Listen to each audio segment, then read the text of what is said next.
नमस्कार दोस्तों, मैं हूं अनुजा और आपका बहुत बहुत स्वागत करती हूं एक बहुत ही अद्भुत प्रोग्राम में जिसका नाम है ज़ायरोपैथी हेल्पिंग ह्यूमैनिटी।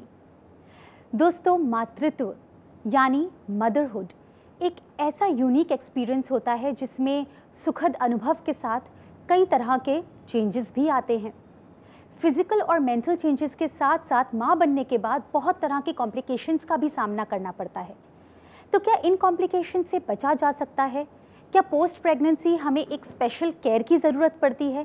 और क्या ज़ायरोपैथी इसमें हमारी मदद कर सकती है?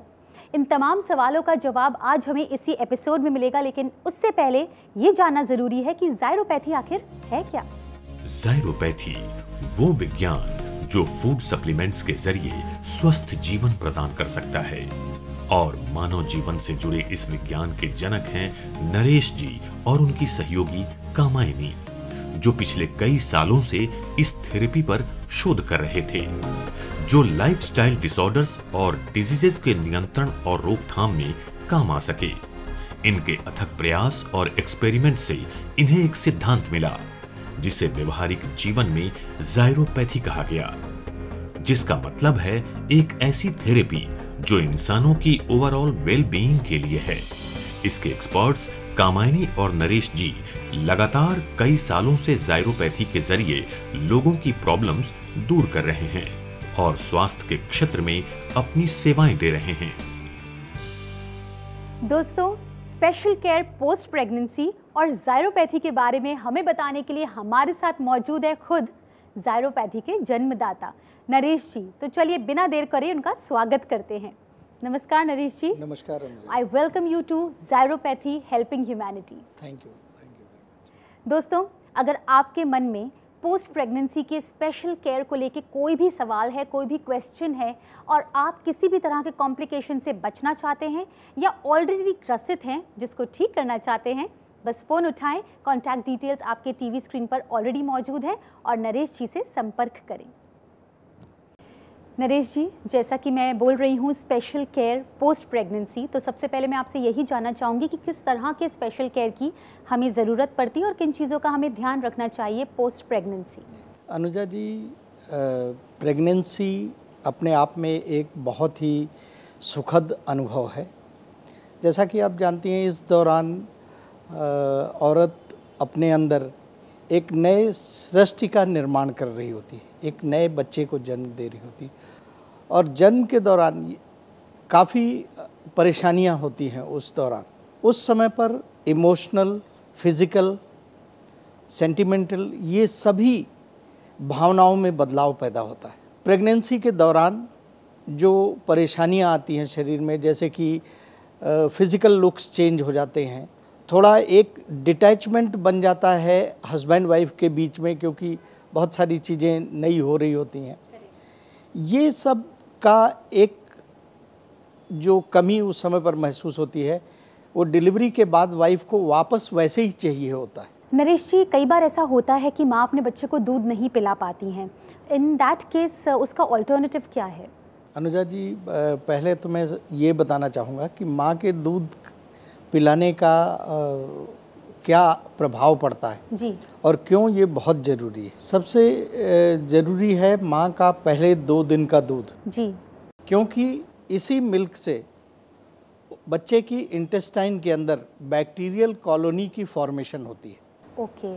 और ये बैक्टीरियल कॉलोनी यदि सही ढंग से सेट हो जाती है तो ज़िंदगी में डाइजेशन की प्रॉब्लम बहुत कम होती है उस बच्चे को। अच्छा। लेकिन आज मॉडर्न साइंस में इस बात को बहुत कम तवज्जो दी जा रही है जी, और बच्चे के जन्म के बाद अधिकतर उसको नर्सरी में डाल दिया जाता है। और पहले 2 दिन का दूध तो बहुत मुश्किल से कुछ बच्चों को ही मिल पाता है। अच्छा अच्छा अच्छा। और यही कारण है कि जो आज नए बच्चे जन्म ले रहे हैं या बने, उनमें सब में कहीं न कहीं से डाइजेशन का इशू खड़ा है। अब आपका जो सवाल था कि जो माएँ दूध नहीं पिला पाती, तो क्या इसका कोई विकल्प है? तो इसके आज बहुत सारे विकल्प हैं। न्यूट्रिशन के मामले में उनको हर तरीके से कई तरह की ड्रिंक्स और वो चीज़ें अवेलेबल हैं, मिल्क अवेलेबल हैं, पाउडर्स हैं, कई तरीके के आजकल इक्विपमेंट्स हैं जहां मदर का मिल्क निकाला जा सकता है और बच्चे को फीड कराया जा सकता है थ्रू बॉटल और थ्रू स्पून, किसी भी तरीके से बच्चे को दिया जा सकता है। जी, अगर नरेश जी बच्चे का ही वज़न कम हो तो क्या बच्चे को भी फूड सप्लीमेंट्स दिए जाते हैं? अनुजा जी, यदि बच्चे का वज़न कम है तो ये कोई कॉम्प्लिकेशन नहीं है। यदि मदर को हम कुछ सप्लीमेंट्स देते हैं तो बच्चे का धीरे धीरे वज़न बढ़ सकता है, लेकिन छोटे बच्चे को यदि उसके अंदर कोई बीमारी या कोई समस्या नहीं है, शारीरिक समस्या नहीं है, तो हम अवॉइड करते हैं कि उनको फूड सप्लीमेंट दें जब तक कि वो 2 साल की उम्र के नहीं हो जाते। अच्छा। अदरवाइज़ मदर को सप्लीमेंट्स देकर वही चीज़ मदर के मिल्क से बच्चे में ट्रांसफ़र की जा सकती है और एक अच्छी ग्रोथ का इंडिकेशन मिल सकता है।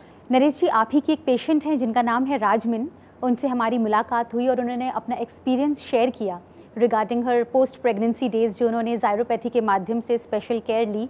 तो चलिए देखते हैं उनका क्या कहना है।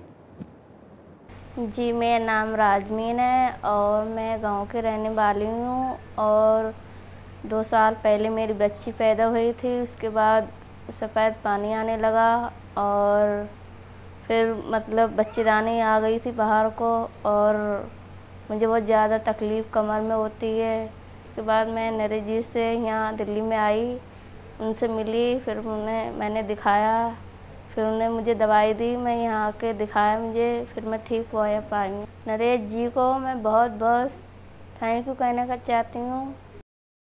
दोस्तों, आई एम श्योर ये टेस्टिमोनियल देख के आपके भी जहन में ज़रूर आ रहा होगा कि आप बिना देर करें नरेश जी से कांटेक्ट करें, बिकॉज़ ये एक ऐसी समस्या है जिसको नज़रअंदाज नहीं किया जा सकता और अगर आप ऐसा कर रहे हैं तो बहुत गलत कर रहे हैं। तो बिना देर करें बस नरेश जी से बात करें। कॉन्टैक्ट डिटेल्स आपके टीवी स्क्रीन पर ऑलरेडी मौजूद हैं और कोई भी सवाल हो, कोई भी परेशानी हो, बेझिझक उनसे कंसल्ट करें। नरेश जी, मैं ये जानना चाहती हूँ कि जो नॉर्मल मदर्स होती हैं उनकी भी स्ट्रेंथनिंग के लिए आप उनको फूड सप्लीमेंट सजेस्ट करते हैं क्या? जी बिल्कुल। अच्छा। क्योंकि ऑब्वियसली शरीर के हर अंग पर जी। इस प्रोसेस का इफ़ेक्ट पड़ता है, खासकर यूट्रस और जो रिप्रोडक्टिव सिस्टम है, प्लस जो हिप गडल का पोर्शन है। कई लेडीज़ को प्रेगनेंसी के बाद, डिलीवरी के बाद जो है कमर में दर्द एक बहुत स्वाभाविक सी समस्या है, क्योंकि उस समय पर ये चीज़ें डिस्टर्ब हो जाती हैं, स्पाइनल कॉर्ड की डिस्क वगैरह थोड़ी डिस्टर्ब हो जाती हैं।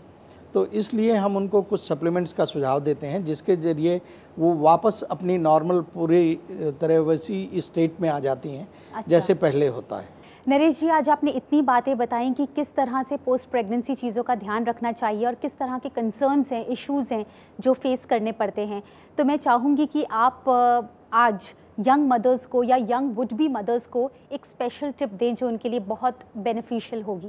अनुजा जी, थैंक यू वेरी मच। और आपके माध्यम से मैं सभी को ये बताना चाहूँगा, सभी यंग मदर्स को, कि वो प्रेगनेंसी के बाद एक पौष्टिक डाइट लें, क्योंकि उनकी फीड से ही बच्चे की भी ग्रोथ होनी है।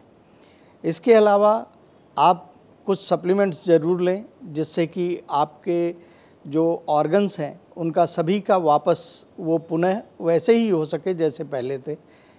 और कुछ एक्सरसाइज शुरू करें जिससे कि जो प्रेगनेंसी के दौरान वेट गेन हुआ है वो नॉर्मल हो सके।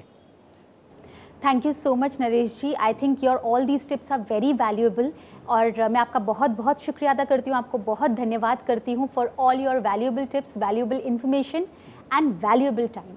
Thank you Anuja. Thank you.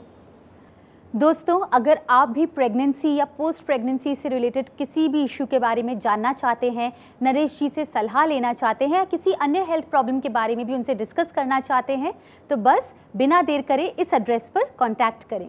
ज़ायरो health care private limited, flat number 02, Samta apartment, Mahavir enclave, Palam area, New Delhi 110045। हमारे नंबर्स हैं 09313741870 और 09310741871। हमारी ईमेल आईडी है kamayaninaresh@yahoo.com। आप लॉग ऑन भी कर सकते हैं www.zyropathy.com। Friends, it's time to say good bye now, लेकिन हम फिर मिलेंगे ज़ायरोपैथी हेल्पिंग ह्यूमैनिटी के अगले एपिसोड में। तब तक हमसे जुड़े रहिए, अपना ध्यान रखिए और हमेशा मोटिवेटेड रहिए, क्योंकि हमें आपकी फिक्र है।